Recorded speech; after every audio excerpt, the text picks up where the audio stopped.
P. Biddy says, P. Biddy. what causes Instructor Steve to be so mad that he attacks your furniture? I can't even get it out. I just picture Steve going off right now. Is it his job to make the guys quit? All right. So first off, this particular clip, if you're watching this on Instagram or wherever, just find a way to take a picture of this clip, tag and put it on Instagram and tag Instructor Steve from the project and tag me, because I just love busting his balls. So believe it or not, Steve Eckhart, Instructor Steve, he's a Marine, is probably one of the most disciplined men I know. Also one of the most caring and loving men I know. However, during those 75 hours of the project, during the introduction, when I have my instructors introduce themselves, so I go, hey, here's Ray, the Navy SEAL, and he'll introduce himself, like I did this many years at with the SEAL teams, and then I worked this many years for the CIA, and now I do this and I do that. But today I'm here, my job is this, right? And Ray kind of plays both good cop and bad cop during the project. Mm-hmm. And then when it's Steve's turn, they go, hey, here's Instructor Steve, he's a Marine. And, you know, we all have the crest tattooed on our hands. And he goes, my fucking job is to get every single one of you motherfucking bitches to quit. And during these 75 hours, I'm going to do everything I can in my power to get you to quit. I'm going to mentally fuck you. I'm going to emotionally fuck you. I'm going to physically fuck you. I'm going to get you to quit, because if any of you show up to the graduation dinner at hour number 76, who I don't believe belong here, I'm going to take this fucking knife, and he pulls the K-bar out of his side, which is a big giant Bowie knife. I'm going to take this fucking knife and cut this fucking thing off my hand, right? And literally for the next 75 hours, Instructor Steve's job is to break men. Because the 75-hour period of the project is a metaphor for life. And life is full of problems to solve, people to lead, communication to be had. You know, and so we say, look, during the next 75 hours, you're going to go through problem solving, communication, teamwork, and leadership. Mm-hmm. You know, whether you lead people at work or you lead your family, you need to know how to lead yourself and others. You are going to be encountering problems in life, and if you avoid those problems, or if you smoke and drink and vape and pornography your way through those problems so that you could, you know, hide from them and escape from the problems, that's not how you deal with it. So we're going to put problems in front of you, and then we're going to teach you how to solve it during this project. Right. There are going to be problems that are going to be mentally challenging, physically challenging, emotionally challenging. You're going to feel berated, and you're going to feel like they're talking down at you. We're going to figure out what makes that guy break, and then Steve's the guy who pushes that button. Mm-hmm. So once hour 75 is over and we have the graduating class, because we have about 25 to 30% of the guys who started at hour number 1, they're no longer there.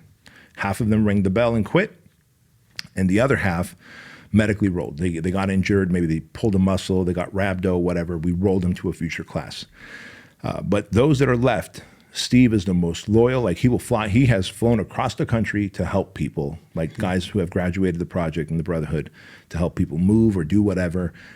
He will have get-togethers at his house like almost every weekend, right? And so he's one of those dudes but at the project, his only job is to break you. And sometimes Ray and I have to rein him back. Right. But make no mistake about it, he will break furniture, which Joan gets upset because that goes on her P&L report. And Joan's like, God damn it.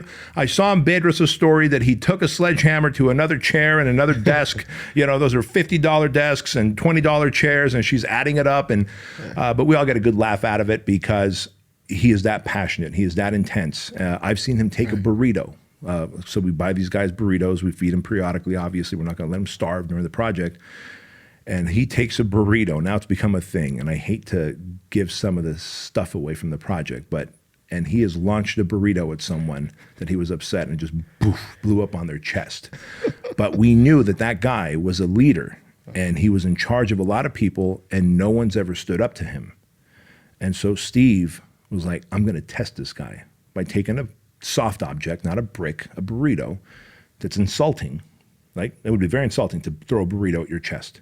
It's insulting, it's degrading, and then we want to see how he reacts. Because we've had men start marching towards the bell. Fuck this, I don't need to deal with this. I'm going to ring the bell, I'm out. And that's where I step in like, whoa, bro, are you about to make a permanent decision on a temporary feeling because your ego, your pride got hurt? Because you feel degraded because you've never dealt with this? What happens if you deal with this on the outside world? Is this how you react? Is this how you blow up? We've had people go inward. We've had people march away. We've had people trying to attack us, right? And so there during the project, we try and solve and problem solve through this stuff and communicate through and go, hey, see that? You can actually have a different tool other than rage or passive aggressiveness or stomping off and ringing the bell. But Steve's job is definitely to tear men apart. There we go.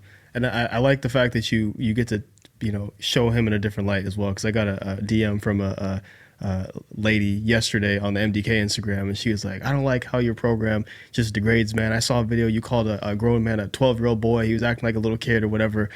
And I was just like, she sent this long thing. I was like, respectfully, you have no idea what you're talking about, right? And, gave her some stuff. But anyway, so there you go. But yeah, that's because people take like a 10, 15, 20 second, 30 second clip that we put out there on purpose to stir the pot. And it's taken out of context on purpose. We do that on purpose because we know what gets viral, what gets attention. But the men who need to see it and understand what it is and know that it'll serve them, they sign up for the project. All the others are like, I would never tolerate someone. You think we yell at someone and degrade them for 75 hours straight? You don't think we're sitting there journaling and going through our most traumatic experiences and we're crying with these men? Like, there's so much of that happens that is not captured on video because we ask our video guys to go away. We ask our junior instructors to go away from out of earshot. The only other people that can stay are the two medics, and they're out of the room, but they're just within earshot so they can hear us in case there's an emergency, medical emergency. But we do the deep work with these men. Like, that's not on video, and that wouldn't be sexy, seeing grown men crying as they talk about being molested, talk about being raped, talked about being abused, talked about being put in situations that no young boy should ever be put into. Right. And so, but yeah, the stuff that we'll show on social media is stuff to stir the pot. And when people just judge the project based on that, I don't want to do this and I would never do that and I'd punch you in the mouth. I'm like, okay, just you have no idea what you're talking about and go away. And secondly, there's way more of us than you, and so you wouldn't. There we go.